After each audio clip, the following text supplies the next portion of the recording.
One.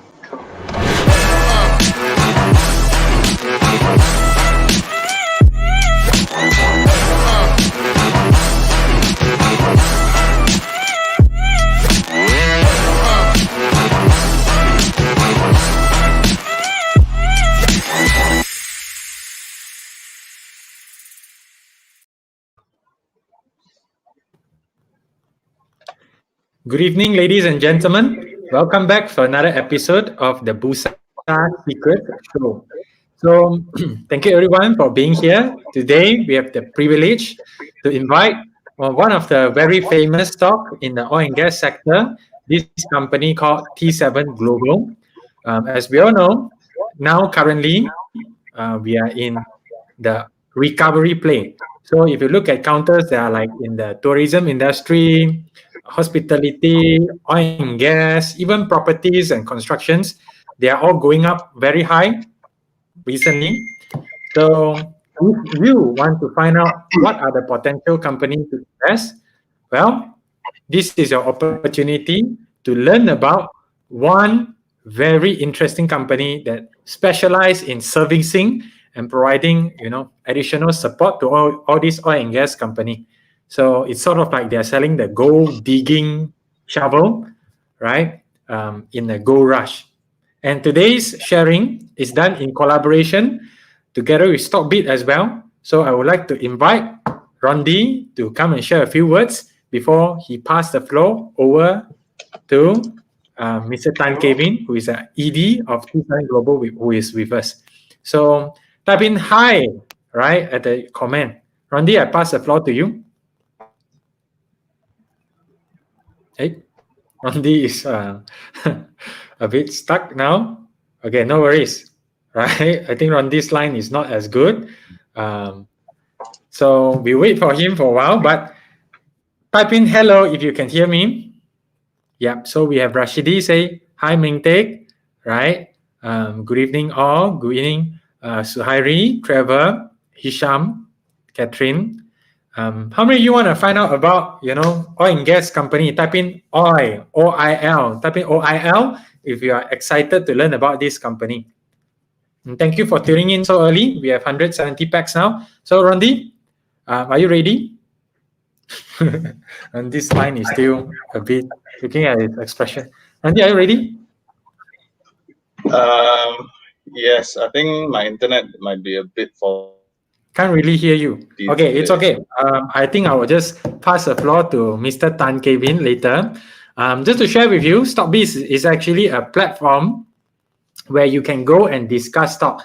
I believe there's already existing some discussion about T7Global. So if you are keen, you want to go and find out more information about T7Global and what other investors think, you can actually go to StockBit website and find out more about it. But let me pass the floor to the ED of T7Global, Mr. Tan Kevin. Hi, Mr. Tan. Hi, evening, Mingtek. Yep. Thank you for having us today. Yeah, so should I present now? Or? Yeah. Okay, sorry. All right. Okay, everyone, Mingtek, can you see the screen? Yes, I can see the screen. Okay. So good evening, everyone. My name is Kevin, ED of T7Global. So thank you for having us today, Rondi and Mingtek. So let me bring you a bit about what is T7 all about. We started our business in 1990. This makes us a 30 years old oil and gas company. We are a Malaysian-based international oil and gas service provider, mainly known for our maintenance services within the industry. Many of you might better know us as Tanjung Offshore Berhad. But however, we have been through a rebranding exercise in 2016. So now our group is called T7Global Berhad. So our current order book stands at 1.7 billion. Our revenue mainly supported by long-term supply and maintenance service contract. And since our rebranding exercise, we have also introduced two new industry to the group, mainly aerospace and construction, which I will share with you in details. T7 Global Business Division can be divided into three divisions: the energy, aerospace, and construction division. So energy sector, we are involved in oil and gas, general industry, and also the marine technology. For aerospace, mainly in two sectors where we are involved in the manufacturing sector of the aerospace, where we specialize in metal surface treatment, and then of security technology, where we represent a few international OEMs to market their drone technology products in Malaysia and also in the region. So lastly is our construction, where we focus on infrastructure construction, where we are able to build buildings, infrastructures, road, bridges, and etc. So let me dive deeper into our energy sector. As you can see, T7 is involved across all the oil and gas value chain, mainly upstream, midstream, and also the downstream. Upstream is more on the exploration and development of the oil field. Midstream is more on the transportation, and downstream is mainly all the refinery process and on the marketing and distribution of the oil. So originally T7, we are started off as upstream services, provide upstream services where we focus on contracts such as EPCIC, O&M, operation and maintenance, and also wells and decommissioning. So throughout the years, we have also developed and also acquired companies and also services where we are able to provide our engineering solutions to the midstream and also the downstream, where we have company subsidiaries such as Wenmax and Gastech, where we are able to provide items, equipment such as gas compressor, valve, pumps, and etc. So last but not least is our manpower recruitment, where we joint venture with a UK company, Furcroft, where we are able to supply engineers, manpowers to all the oil majors in the country. So we are talking about people like Shell, Petronas, Repsol, and etc. We are supplying our manpower to them. Secondly, I would like to highlight a new contract where we just secured earlier this year in February. It's Bayan MOPU. So MOPU stands for Mobile Offshore Production Unit. This is engineering design of the MOPU we have. So this is a 10 years contract by Petronas Carigali. Actually, Petronas has engaged us to construct this mobile offshore platform, and then they will lease to us for the next 10 years. So what is the purpose of this platform? Maybe I can explain to you. The Bayan field is a gas field in Sarawak, Bintulu, Sarawak. Currently, there are 8 different other platforms there, and mainly producing gas. Currently, the field are able to compress up to 40 million standard cubic feet per day of gas. So with the recent new discovery by Petronas, they require more capacity on this gas compressor, which is where Petronas have engaged us to construct and also operate a MOPU there, where we will increase the capacity of the field to 160 million standard cubic feet per day. So our capacity, as shown on the slide, is about 120 million. So next is our aerospace division, where we are mainly involved in the manufacturing sector. So what is the metal surface treatment? Metal surface treatment initially is the final step in the manufacturing sector of the aerospace area. So before a part is being assembled into larger parts like engines or wings, or being classified as flying parts, they will need to go through some sort of treatment to enhance or change their characteristic, so they are able to stand through the harsh weathers when they are flying on the sky. So essentially, this is a very important step, and many certifications and licenses are required before we are able to touch the flying parts. So we started this diversification in 2016. We then joint venture with QGO Aerospace Group. They are 50 years old UK company, aerospace company, who have presence in UK and also in Mexico, and also now in Asia with us, T7. This facility is certified by NetCap and AS9100, which is the minimum requirement for us to process the aerospace parts. We started groundbreaking of this facility in 2018. We completed within a year, and for the whole 2019 we spent on we get our license ready, we get training, we even send some of our key employees to Mexico for training. We then started operation then. So next is the construction sector, where we is also part of our rebranding exercise, where we've also introduced the new division, construction, to us. Why the group? The rationale of us setting up a construction group, because as our group expand further, there are a lot of construction requirement.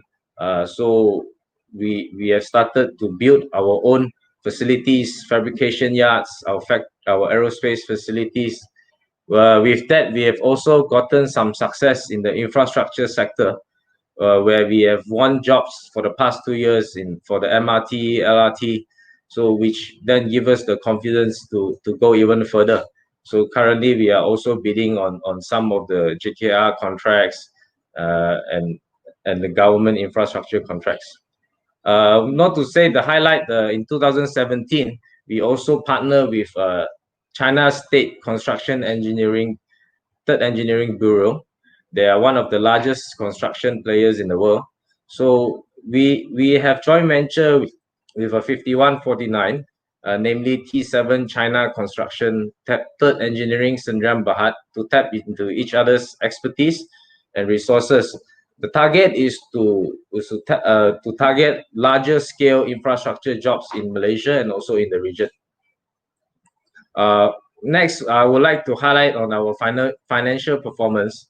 As you can see, since our 2015, we did a kitchen sinking exercise where we impair a lot of our losses, and then since our rebranding exercise in 2016, we have maintained a stable growth of 31% 5-year CAGR.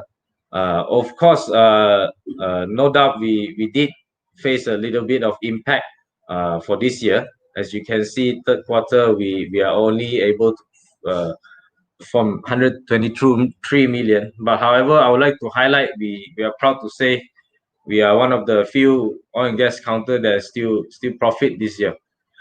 So we foresee after this, with our MOPU contract, with our T7 Max acquisition, we will be able to go back to our 2019 level next year, and also even further. Next, financial position. A few things I would like to highlight. As you can see, we have over the years we have stable increase of our total equity from 130 million to 210. Overall, we have also, because of the mobile offshore contract, we have also incurred some debt. But however, we would like to highlight we are ever ready to take on more. We are in a situation we can take more of these MOPU contracts. The last but not least is the business updates, key business updates. What have we done this year? I would like to highlight in overall, we have gotten 6 large contracts over this year into 2020, namely Repsol, Petronas in February, May, and then also our construction arm also successfully secured a small contract from East Coast Economic Region Development Council, where we assist the Fishery Department of Malaysia to build a fish processing park in Endau, Johor. And also the recent complete acquisition of T7 Max, and also the approval for the 20% private placement exercise. In the aerospace business, no doubt it is a big hit for COVID this year. A lot of our contracts that our factory have secured previously was either put on hold or the batch number was reduced. But however, we never stopped there. Our team this year went on to explore other industry, such as the automotive, electronics, and also the semiconductors industry.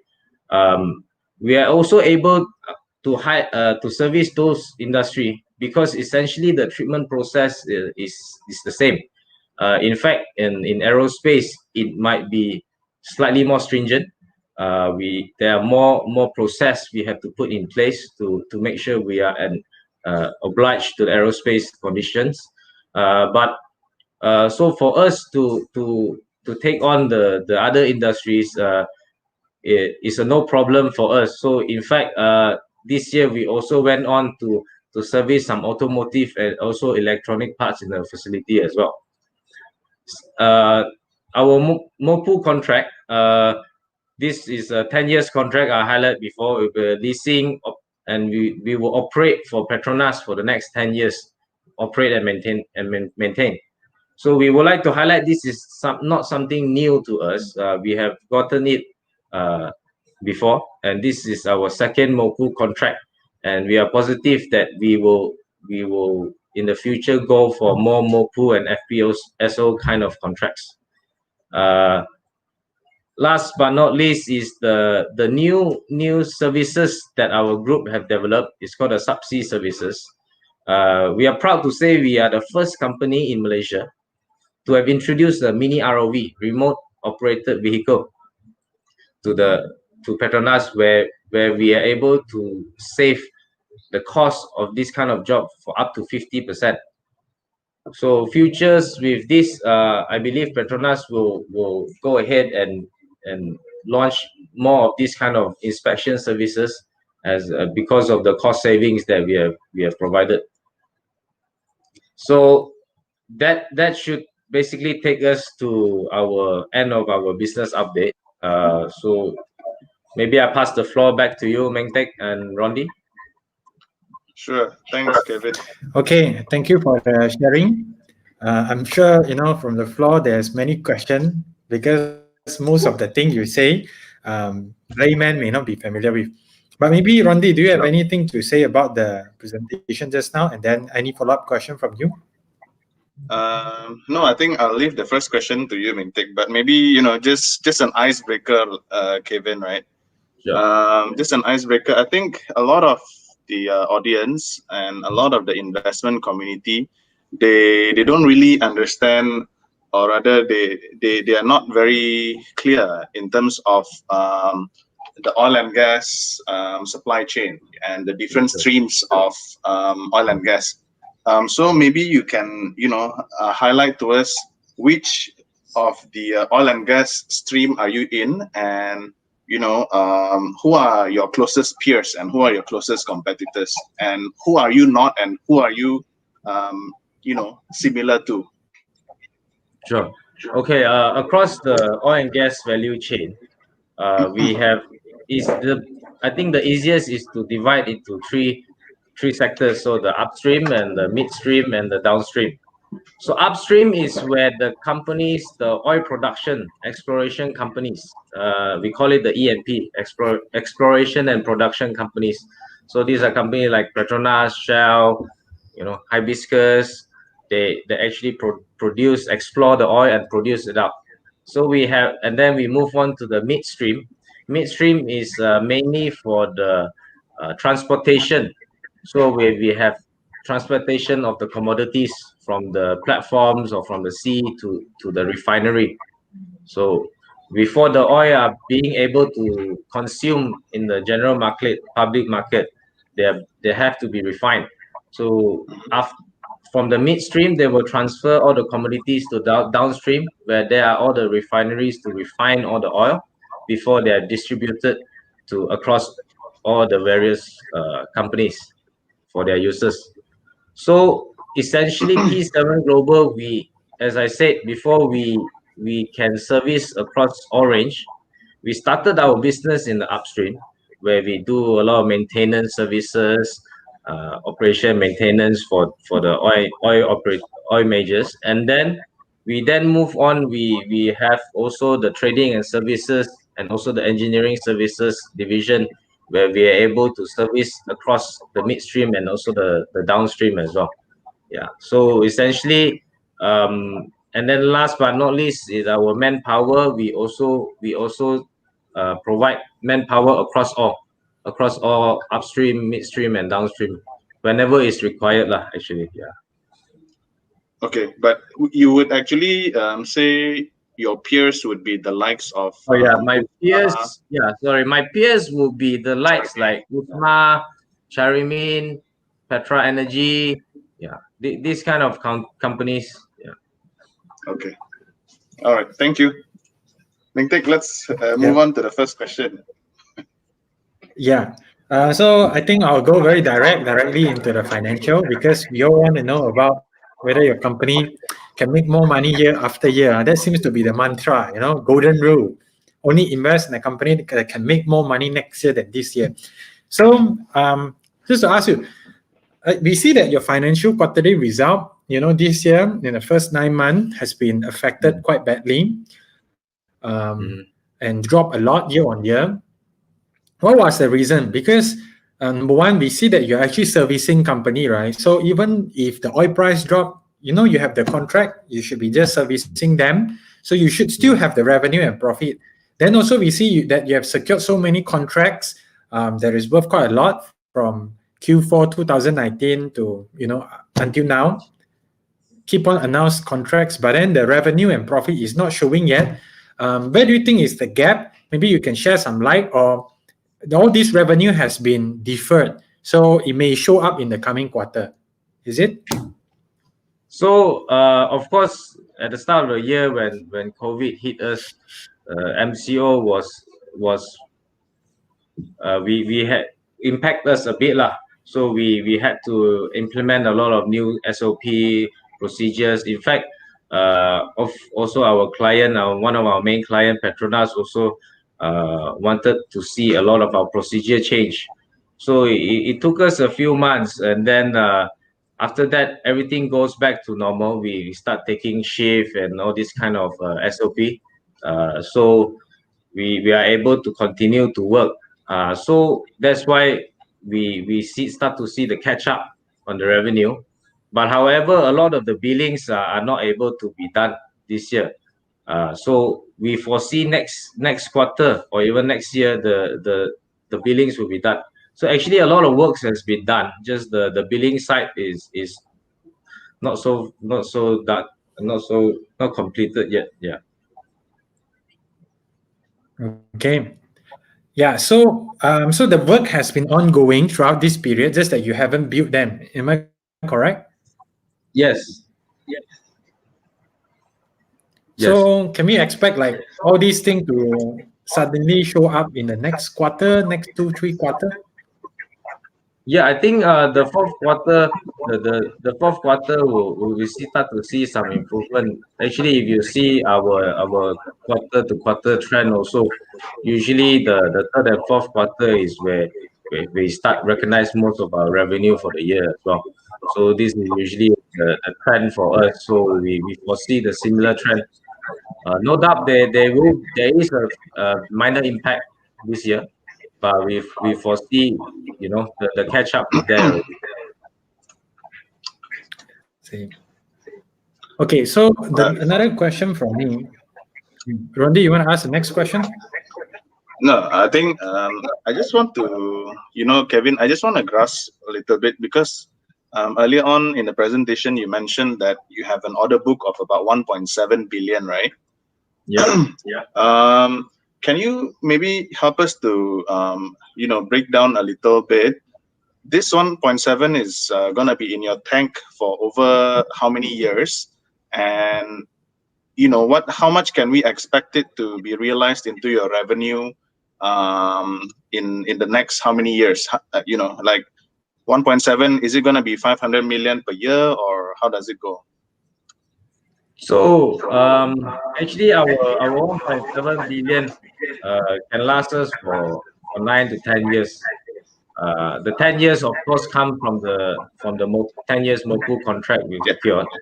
But generally, our usual maintenance contract are 3 to 5 years. So if you see, most of our, I think, slightly more than half of that should come from the MOPU side, and then a lot of it will come. So let's say if we will break down, we have our trading and services division, maybe Wemex side, we have about 400 million there. Mhm. Then we have our mainly of our maintenance services side, will take about 500 million. So the rest remaining will come from the MOPU over the 10 years. I think that's Okay. a quite a good breakdown of my order book. Yeah. Okay. Understand. Clear. So if we want to break it down, just basic calculation, 1.7 billion over 10 years, about 170 million a year, is a good Mhm. minimum. Yeah. Okay. Thank Of you. course, it's not that like that, but if you want to basic calculation, it should be around Yeah. there. Understand. But that is not the only contract you have, right? That is just one of the many contracts, or is a total order book No, no, the order 1.7 book is billion? 1.7, right? We have, yeah, the total is 1.7. All right. Yeah. So I guess I'll move on to the next question, which is regarding you just start the new aerospace division, right? Yes. So this aerospace division, um, clearly we know that because of all these COVID and all these things, how would it be impacting your business in the aerospace industry, especially as all these companies are now putting their plane on hold, leaving them on hangar, right? So, are you still able to get job in this industry? If not, what is your way to mitigate and to diversify away from this industry? Yes, it is very unfortunate.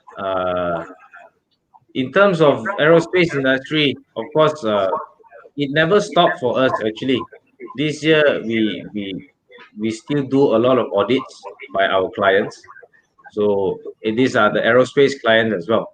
We start to see a lot of trend where in the US and Europe, where a lot of the mid-tier suppliers, they those that don't have a good cash management, they're starting to close down. So a lot of the OEMs are actually looking for an alternative. Uh, so being Asia, one of the low cost region, definitely this is the area they are looking at, the current area. So the procurement team have been in touch with us the whole year. We have been doing virtual audits with couple of international OEMs, and they are ready to pass on the job whenever if we pass through these audits. If COVID, I mean, if travel is good, is okay, which we will foresee all the vaccine coming up. We know that it will travel will come back. So once those come back, the jobs will come back, right? And then, of course, we are not only waiting for that for the vaccine, right? We are also diversifying our clients. Uh, so we are targeting the automotive guys, we are targeting the electronics and also the semiconductors. Right. So there are the opportunities there as well. So with our capability of able to serve the aerospace division, I think aerospace industry, I think to serve the other industry is no problem as well, because essentially the process are quite similar. So we do not just purely rely on aero. So we also look into other industry as well. Thank you. Yeah. So yeah, Rashidi is asking a question about Mopu, and I think there's a few questions coming up about Mopu. Wow, you guys are quite alert. I guess I'll pass this question to Rondi to ask. So Rondi, over to you. Okay. Yeah, I'm seeing a lot of questions about Mopu, and I think that is something that I'm very interested as well. I believe that is a big chunk of your revenue in the future. Again, as you mentioned, half of your order book is actually based in the Mopu, right? So Yeah. perhaps on this question, I'll just try and cramp it up all together. There will be probably about 5 questions if you don't mind, Kevin. Sure, Okay. sure. Yeah.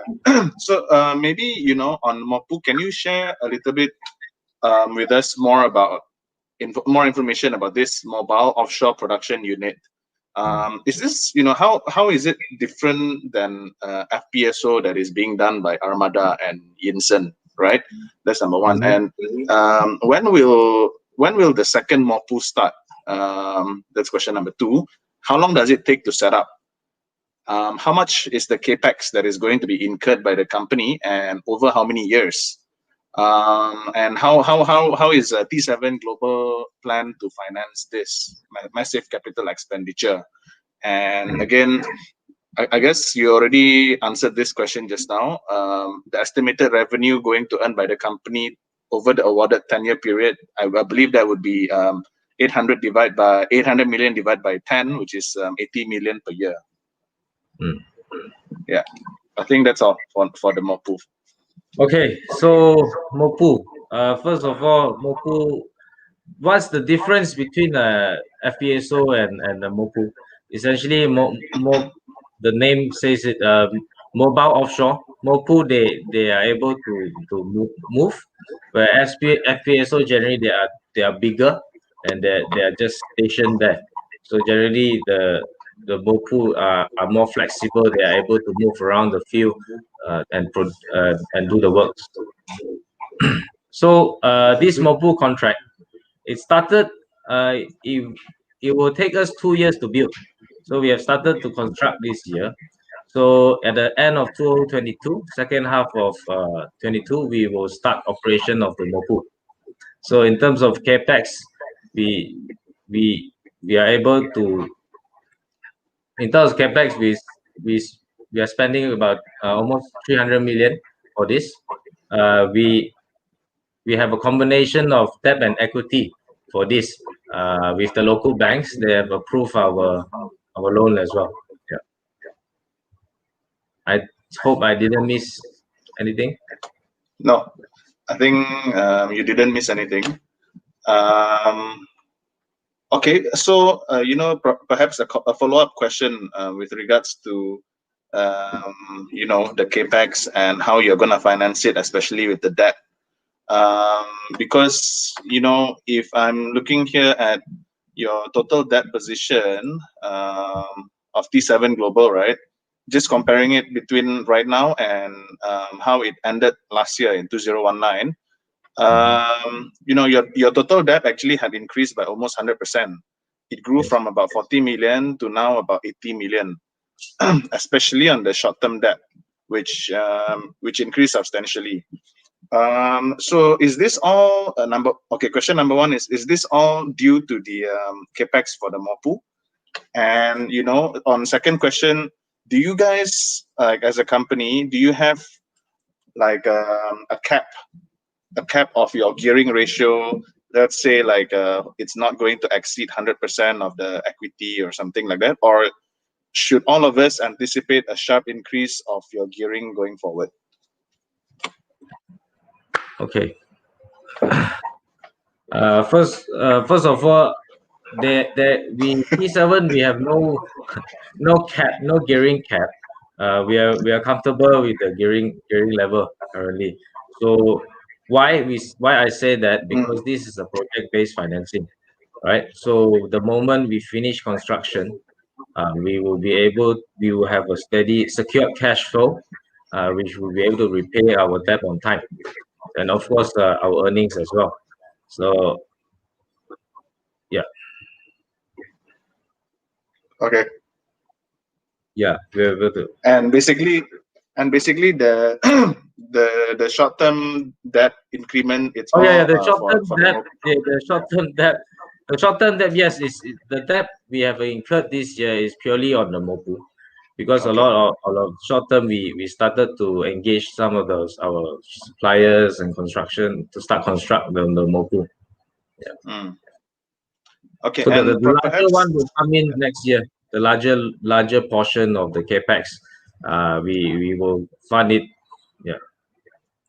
Okay, And do you foresee any working capital issue? Because you really need to churn a lot of cash, and I believe a lot of your clients, especially in the oil and gas industry, they might they might also face some sort of like working capital constraint, right? Or are they all paying you normal, like in normal circumstances right now? Of course, there are some delay in some payments, but we are confident we are still in the comfortable cash level to proceed with this project. Mhm. We also have placement 20% placement approved, which we plan to do early next year, and also our bank facilities are ready, intact Okay. to go. Yeah. Okay. Thanks, Kevin. Mingtek? Yeah. Okay, thank you. So my question will be about oil price. How does oil price affect your company? Because as I see, you are doing servicing, right? So whether your client, I mean, this is bad to say, but whether your client make money or make very little money, none of your business. As long as they are still doing the business, they need your service, right? So seeing the Correct. oil price going down a lot, then suddenly coming up, then some of them like reducing their capex. How would that affect your company? Is there going to be any positive surprise or downturn coming soon? Of course, in layman terms, if the oil companies have more activities, we will have more activities as well. But I would like to highlight is that all our contracts are mainly long term, 3 to 5 years. They are locked in place. So whether the the the the field is operated or not, certain maintenance will still need to be there. Of course, like if you're driving a car, the more you drive, the more you need to maintain. Same kind of concept. So essentially, our business won't stop, especially as long as we have all the long-term contract in place.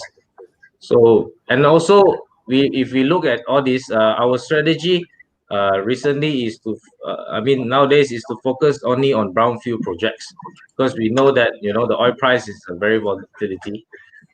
So a lot of the players will mainly work on the brownfield rather than the greenfield projects. Yeah. So that's our strategy. We target the brownfield projects, and also we also do a lot of well decommissioning, right? Where there's a lot of platforms in Petronas they have to be decommissioned. So we also successfully decommissioned some for Petronas last year. So moving forward, we will do more of those jobs as well. Mind sharing what is the difference between greenfield and brownfield? Okay. Sorry. Greenfield is a new field, so it has never been explored before. So brownfield is essentially a field that you have explored before. Maybe another oil company was there, and then maybe it wasn't lucrative enough for them, so they move on to the next oil field, and another player will come and take over. This maybe more lucrative for them. Yeah. So that is essentially what the brownfield and greenfield is. All right. So I guess the final question from me would be, I saw that you are planning to do equity raising, right? Probably because you need to use a lot of investment capex to grow your business. Can you share what is the specific use of this 46.3 to million to 52.6 million ringgit raise at 45 cent that will be used, right? What is this equity raising? Because it's quite significant. It's about 20% of your company share. Correct. Yeah. So mainly the placement, almost 60%, more than half will be used on the MOPU. Right. The remaining will be used on our other maintenance contracts, such as from Charigale Has, from PTS Resources, and also Repsol. So the expansion of those contracts. Yeah. Yep. So of course, we also over to understand you, Randy. placement.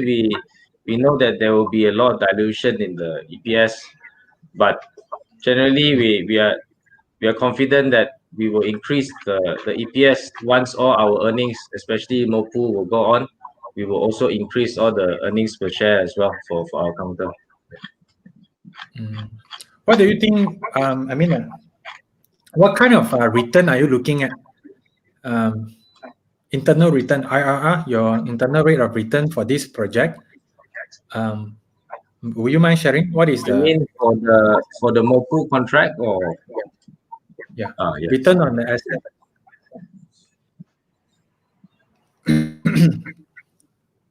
Double digit margin. Double I digit. think we I can, that's the most I can disclose. We will have a double digit margin.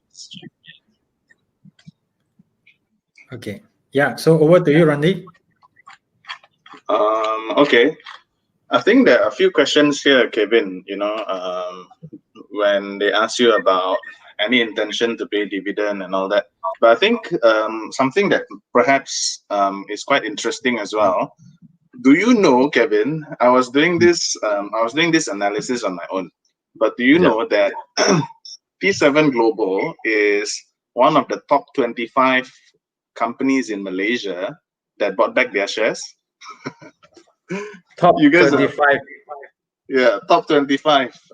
Like out of all the companies in Malaysia that buys back their shares as a percentage of their shares outstanding, T7Global is one of the top 25.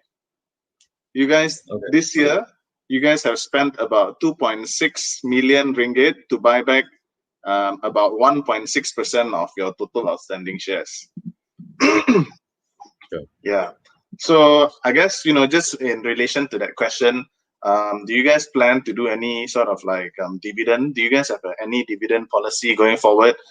And perhaps why do you prefer doing a buyback instead of, say, paying out a dividend? Actually, simple way to put this, we are quite confident on our business. Also, we do have plans. As you know, I think last year we paid off we paid one round of dividend. So with the success of those contracts like Mopu, we foresee in the future round we might have something like dividend policy in place, right? Especially when our Mopu kick into place. So we know that, yeah. Okay. Just for everybody's information, right? T7Global bought a lot of shares at an average price of about 30 cents. So I would believe that you guys think that at 30 cents, it is definitely undervalued. Okay. I think I would like to ask the question on this, your recent acquisition of T7 Max, right? Because I believe T7 Max is going to be one of the key factor of improving your bottom line going forward, Kevin. When I'm reading about this T7 Max and all that, I saw that, just last year in itself, T7 Max have a profit after tax of about 10 million, while T7 Group was only having a profit after tax of about 7.7 million. And going into this year, they are actually having a profit of roughly around, 6.5 million, which is actually higher than previous year 6 months, right? So 6 months of 2020 for T7 Max is higher than 6 months of 2019 of T7 Max last year.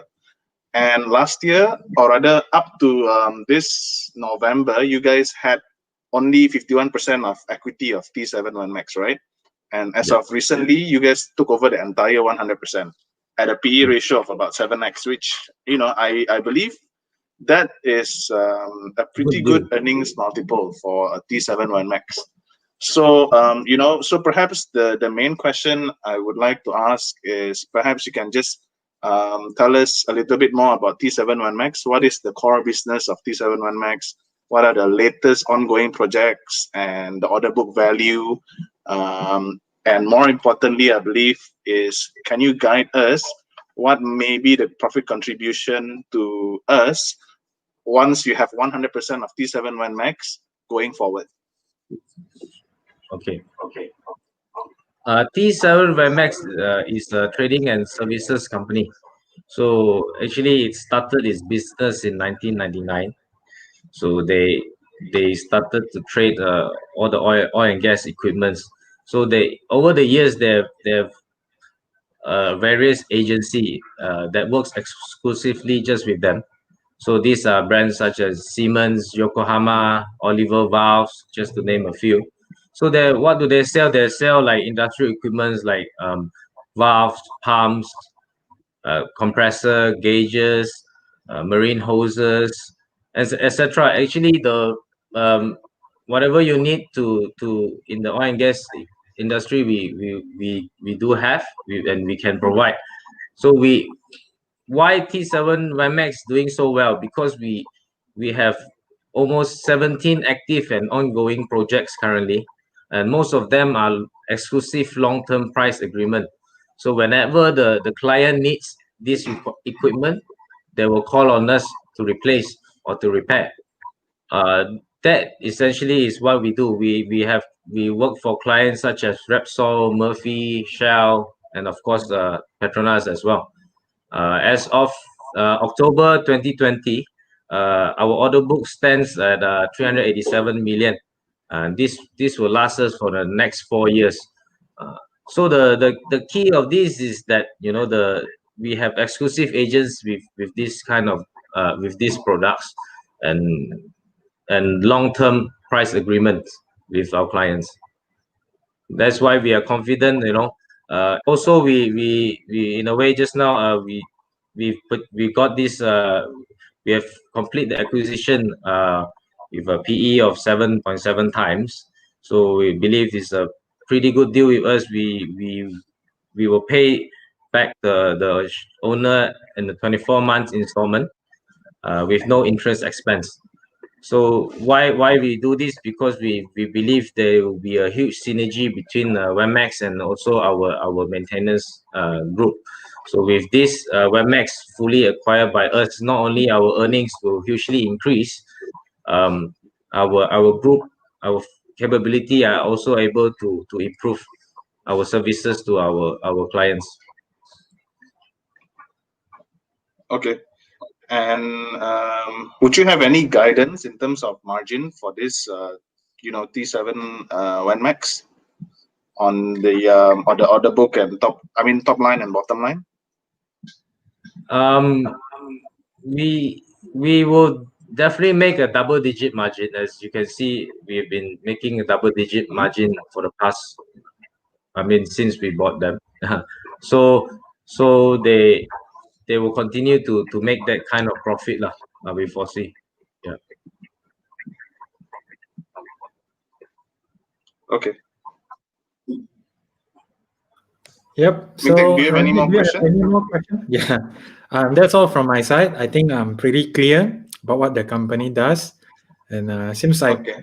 next year there may be a lot of things that we can look forward to. But when do you foresee that the revenue to kick in from this MOPU project? Will it take a long time? And initially, would there be huge depreciation before we start to see earnings? Actually, no. As I say, we started to incur some of the small expenses this year already.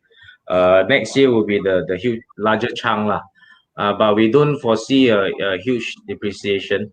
The construction will take us 2 years, but next year we will also be able to claim some kind of money from our client for mobilization, the first cut, and things like that. So all this will be able to claim some kind of payment from them.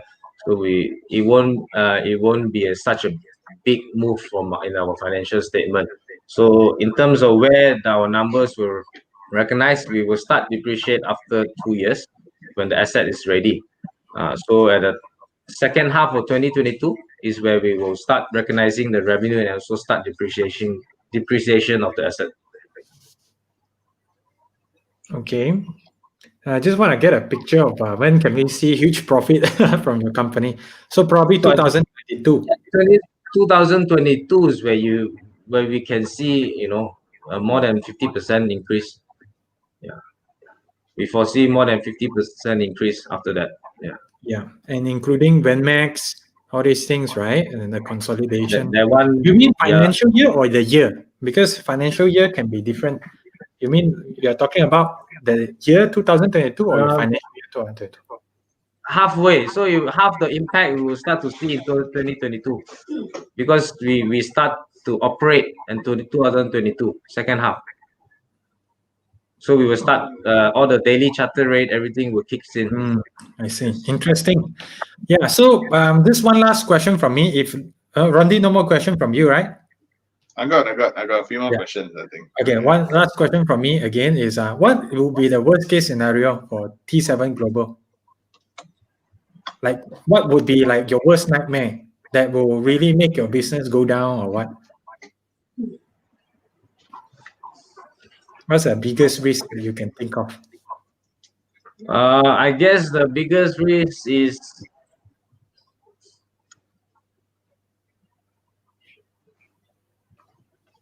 if the Oil price world, go world down? stop using oil and gas, the world stop using petrol. Could it be possible? I don't know. Right? With people using electric car now, right? Yes, maybe, but not in the short term, right? Actually, to share with you, we've also our group has also started to look into renewable energy. So of course, we will disclose that when the time is right, lah. Right? These are some of the moves we are moving into also, but we don't foresee much so-called what biggest risk. If Petronas closed down, if I don't know if COVID got out of control, maybe that should be our biggest risk, maybe. Yeah, but a huge chunk of your client are also involved in natural gas and you're servicing that as well, right? So even if oil price down, natural gas one should diversify. Yeah, yes, of course, yes. Randy, back to you. Okay. Maybe for me, I think I just have two more questions from the floor, and I'll just sum it up with my last question. Okay. So the first question from the floor is on your tender, right? Because I believe you put up a lot of tender on an annual basis. Is there like a percentage, historically speaking, or maybe like your internal KPI on how much contracts that you guys wish to win per tender in an annual basis? And I guess the question also comes up with what differentiates yourself against all the other people that goes within the same tender? So maybe that's the first question first. Okay. Our our tender book is currently 3 billion. Just to share with you. Yep. Generally, we set a 30% success rate for our group, and we are achieving it so far. So what differentiates us between all the other oil and gas players? I feel because we have innovative solutions. We introduced innovative solutions. One of the example like Mopu. In fact, many years ago, the first Mopu we introduced Mopu to the market as well. This one, the subsea services. We've set up a subsea services where we introduced mini remote operated drone to do all the inspection services to change from all the manual divers, and it saved 50% savings for our client. So things innovative solutions like this, and also all the different smart partnerships that we have secured. We have joint ventures such as the aerospace partner Hugo, the manpower business where we joint venture with the Furcroft UK business, and also the China company. So with smart partnership, we tap into each other resources. We also introducing new innovative solution. This we believe we will continue to strive and also stay on top. Okay.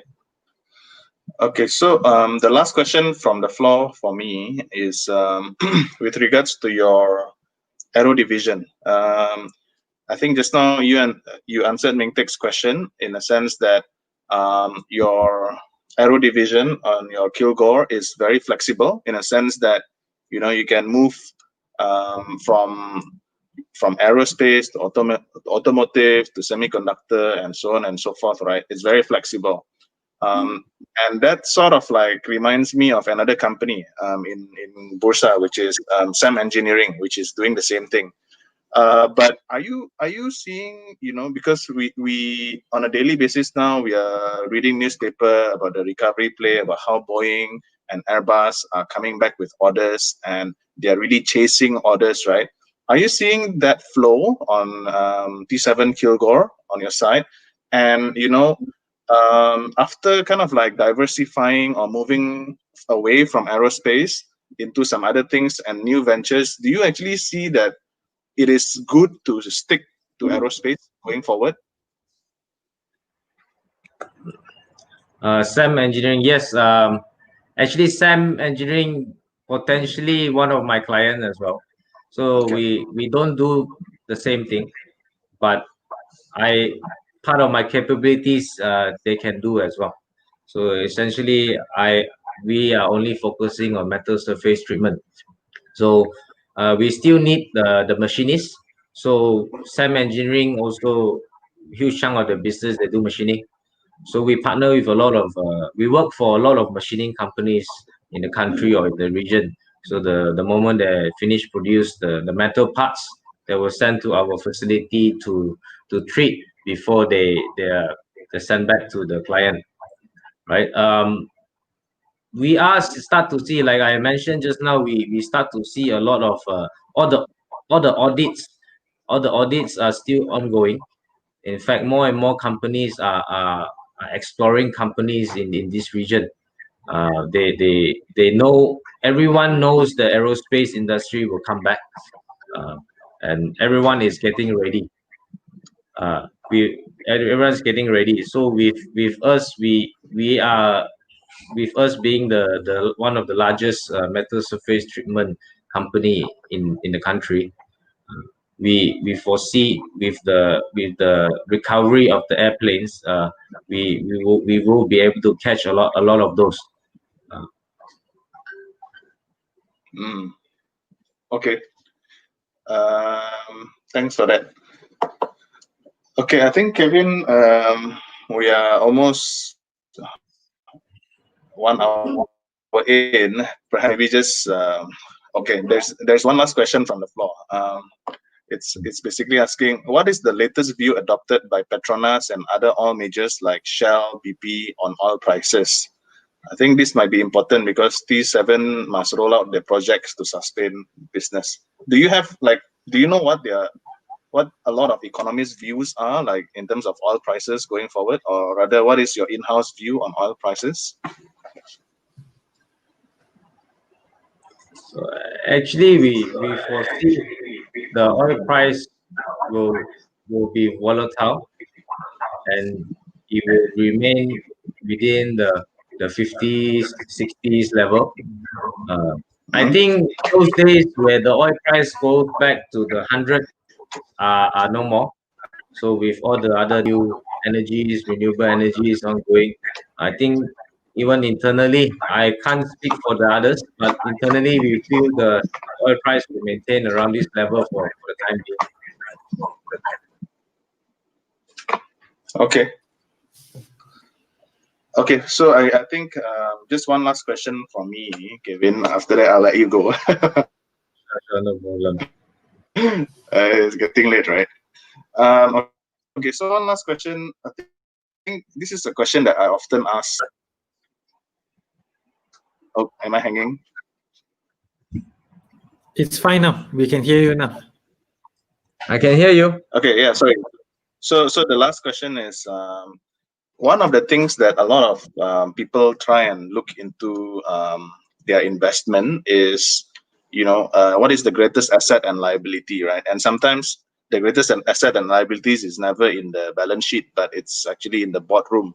It's leadership, right? So, Kevin, I know that you are relatively new in T7 Global, but I understand that the company has gone up. I mean, the company has gone through many ups and downs. Just now you mentioned about some kitchen sinking exercises and all that. Can you just tell us a little bit more about, the boardroom? Like, who are they? What are their leadership style? And what have they achieved over time?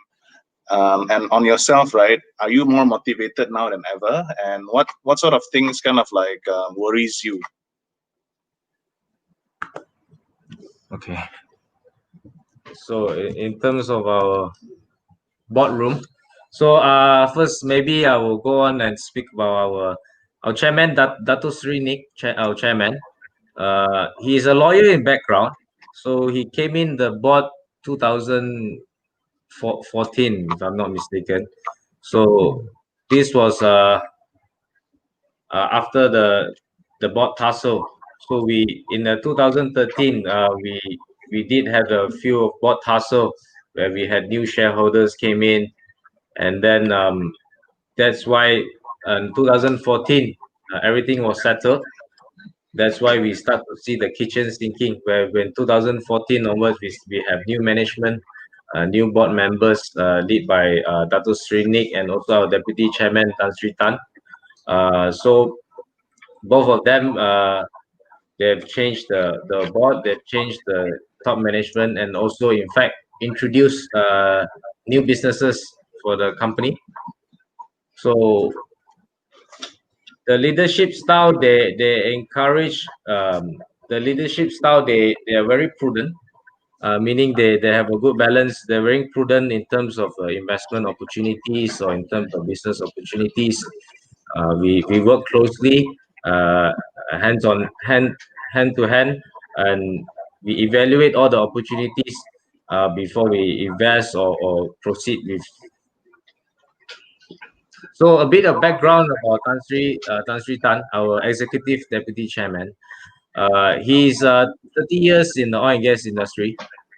He started off, and then with his leadership, he also introduced oil and gas services development in the company.